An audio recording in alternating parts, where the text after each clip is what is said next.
with big companies like Nintendo, Sony, Sega, Microsoft, there's always going to be some shitty little company that's going to try and cash in on the same product. And there's little clones everywhere that just don't match up to the big boys. I mean, we had it in the 80s with the toy line, for example, Transformers. They were up here, and then you had Tonka's version, which was a GoBots, which was down there.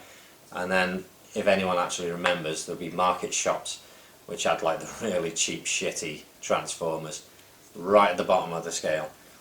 And it's been the same with consoles. There was the Watara Supervision, tried to beat the Game Boy, which had no chance. And then you get really crappy budget shit with games you've never heard of before. Again, probably in marketplaces. And I came across this one in the car boot sale for less than £10, and just in the corner of your eye you think a PSP. I can't quite read this. This is a game player,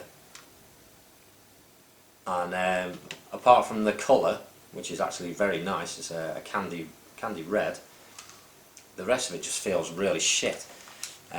So let's take a closer look and see if it's actually any good.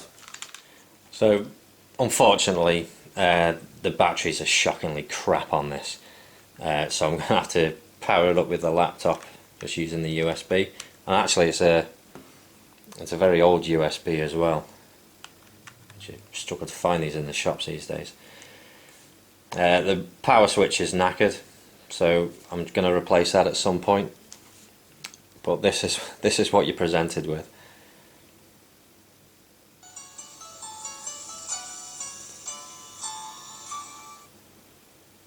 Absolutely naff. Okay, so first of all, you get loads of little games, and I couldn't quite work out what they were from to begin with, but when I saw Van Helsing, I'm pretty sure that's Game Boy Advance. Daredevil and F-Zero. I thought, is this actually that bad? Right along the bottom you've got your games, your music, photo, cinema, so that's just going to be, I suppose, your MPEG-4s.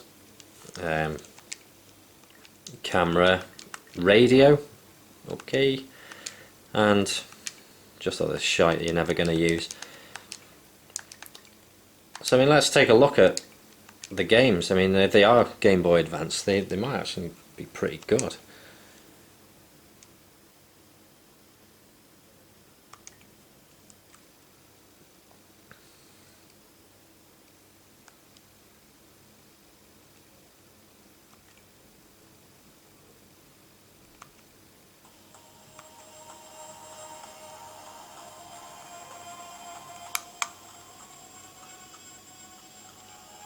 I mean, they sound tacky as hell, the buttons on here.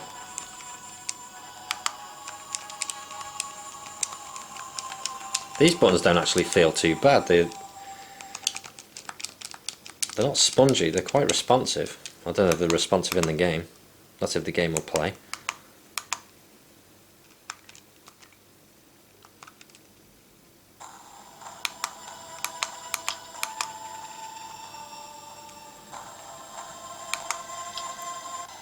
The sound is terrible. It sounds as bad as you'd expect, really. But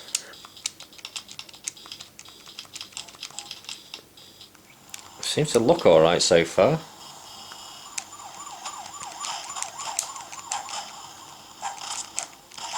I've never played this, so don't expect me to be good at it.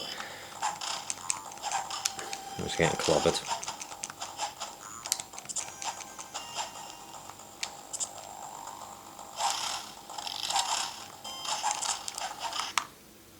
Okay, so that doesn't actually look too bad. I mean, the screen's an average quality one, I suppose.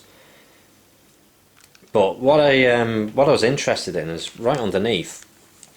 There's an SD slot there, and I was wondering if this can play Game Boy Advance games. Surely it can play 16-bit games or 8-bit games. And I don't know. So I transferred everything onto a memory card, and I thought, well, let's have a go at it.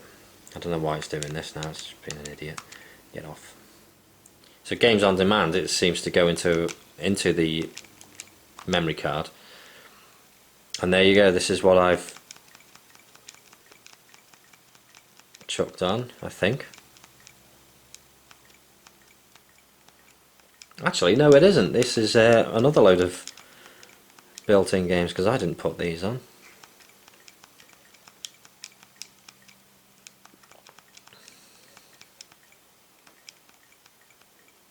So these are all NES games. Card directory, well, that'll be it, won't it? Megadrive, there you go. Try Batman.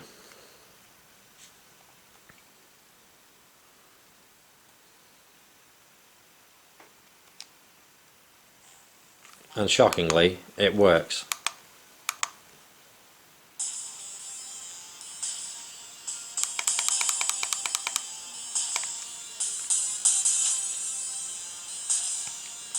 Seems a bit more maybe sluggish than the real thing, but it works.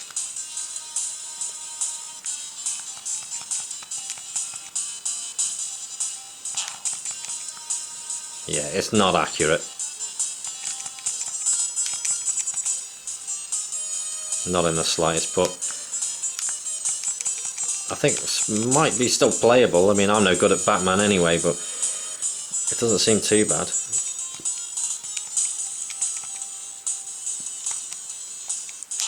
The button layout's all wrong.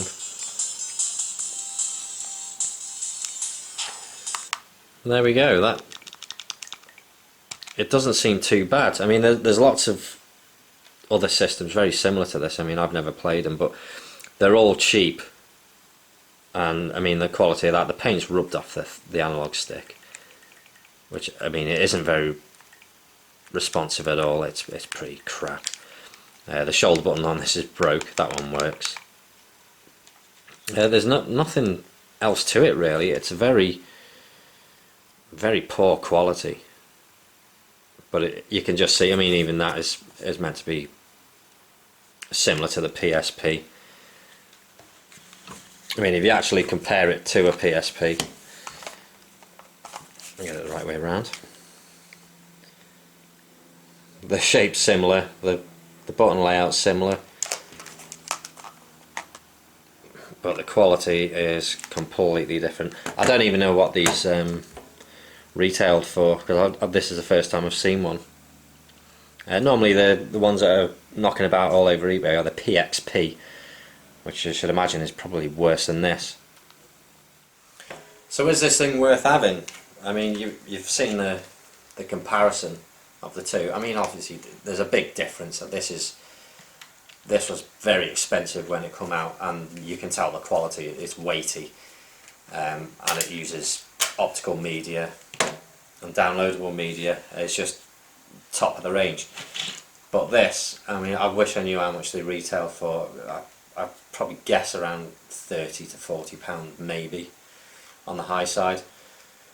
But they're just crap. I mean, if I put up a picture of I open this up to change the switch, I mean, it's just a complete mess inside. They're just the cheapest PCBs you can ever find. And I opened it up and took the board out, and what was behind that board was a piece of newspaper for the screen backing. I mean, that's how cheap it is. These are literally just banged together and thrown out. Instant faults on them. The micro switch button snapped off. The power switch didn't work. I tried to replace it, but the solder contacts were touching each other, and I can't break them apart.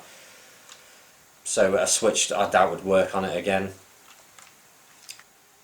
The screen quality isn't that bad. It's not too bad for considering it is cheap. It's all right.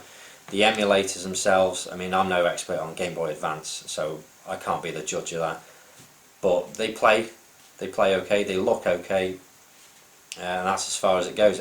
I'm impressed that it can play emulation, like regards to the Mega Drive. I wouldn't dare try Super Nintendo because I doubt it would work at all.